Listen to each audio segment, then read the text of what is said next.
بسم الله الرحمن الرحيم. إلهي ليس لي وسيلة إليك إلا عواطف رأفتك، ولا لي ذريعة إليك إلا عوارف رحمتك، وشفاعة نبيك نبي الرحمة ومنقذ الأمة من الغمة، فاجعلهما لي سببا إلى نيل غفرانك، وصيرهما لي وصلة إلى الفوز برضوانك.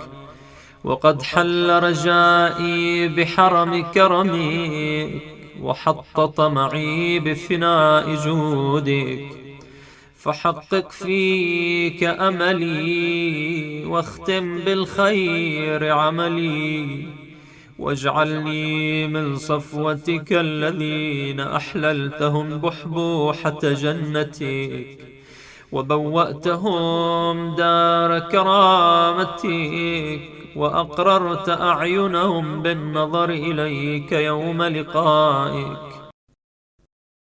وأورثتهم منازل الصدق في جوارك، يا من لا يفد الوافدون على أكرم منه، ولا يجد القاصدون أرحم منه، يا خير من خلا به وحيد، ويا أعطف من أوى إليه طريد. إلى سعة عفوك مددت يدي، وبذيل كرمك أعلقت كفي، فلا تولن الحرمان، ولا تبلني بالخيبة والخسران، يا سميع الدعاء